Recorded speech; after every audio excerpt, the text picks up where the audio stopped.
houses in December to help Santa keep tabs on whether the children are being nice or naughty. But what if you don't celebrate Christmas? Well, there's a new holiday character to help extend the holiday fun to Jewish families. It's called the Mensch on a Bench, and Neil Hoffman, the creator, is here to tell us all about it. What an idea! So I got to say something. So when I was growing up, I had a lot of Jewish friends in Houston, and I'm sorry, but my not my understanding, I just had it wrong. Mensch, I didn't think it was a term of, it's a flattering term. Yeah, mensch is the highest compliment you can give somebody in Judaism. It doesn't sound that way. You're getting confused with some words I can't say on it. Oh, I knew a lot of Yiddish bad words too. I've forgotten them all though. But. So what's this concept all about? So about 5 years ago, I was in the store with my son, and we are an interfaith family. We're raising my son Jewish, and he asked for an elf on a shelf. And I said, man, you can't have that. You're Jewish. You can have a Mensch on a bench. And bam, it was born just like that. It was born. I wrote a story for him. We went to Kickstarter, raised $20,000 to make the first few hundred. Did he know what you were saying when you said Mensch on the bench? Did he understand what it meant? No. Okay. And I explained it. Mensch is a good person. The story is all about the Mensch, who's right here. He watches over the oil for the Jews because the oil was only supposed to last one night, but it'll last for 8. So he's a Mensch because he watches over it and lets everybody go to sleep.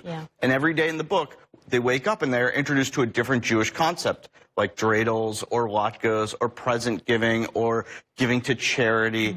And that's the idea of the Mensch on a bench. And we were on Shark Tank a couple of years ago, got a deal with Robert and Laurie, and have since expanded the line. So we now have Hannah, the Hanukkah hero.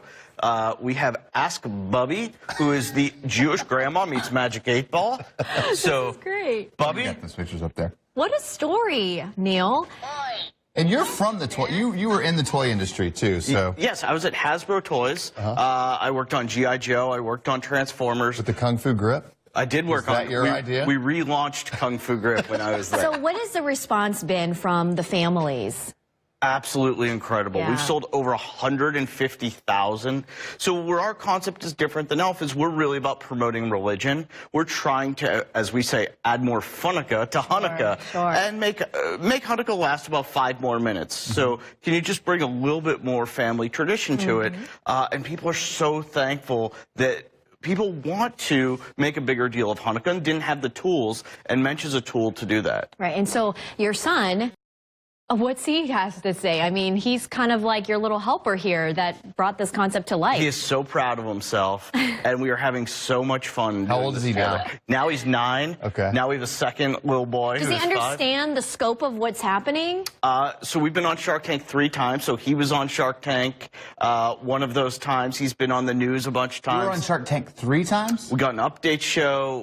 We're on the spin-off. Yeah, and Beyond the Tank, where we did the spin-off and what happened to Mensch. And we are the most publicized brand to come out of Shark Tank. Not the biggest by far, but the most publicized because we don't take ourselves that seriously, and people have tons of fun with Mensch. Mensch on a bench. Come on, it's not just a toy. You got a whole story back. We do, and brand new for this year, Mensch Pets. So Dreidel Dog. Dreidel Dog. So he's a Dalmatian. Did you just come up with that? No, that's his name. That's his name. Oh, okay. Well, there you go. Dreidel Dog. Otherwise, I'd hire her. Did a research. Does this one interact or talk? This one has a secret compartment for your dreidel. And he is cute and cuddly. So there are not a lot of Jewish stuffed animals out there. So we were looking for something that Jewish kids could just cuddle with at night. And again, just bringing more Funneka to the holiday. Okay, quickly, if people want to get this website, is it on the screen? Oh, it's right there on the screen. Yeah. Okay. And we're at Target, we're at Bed Bath, we're at Michael's. Everywhere there's a Jewish person, we're there. Neil Hoffman. Great story. I have to shake your hand. Congratulations. We're going to get you a Mensch for that setup right over there. And shout out to your son, the young entrepreneur. Sure. Absolutely. We're going to add this right next to Thanks so much for joining us. We'll see you back here tomorrow at 7. Also, News Tonight. Thanks for joining us. Hopefully you'll see the supermoon overnight. Thank you, Neil. Appreciate it. You're welcome. Good to meet you. Really nice.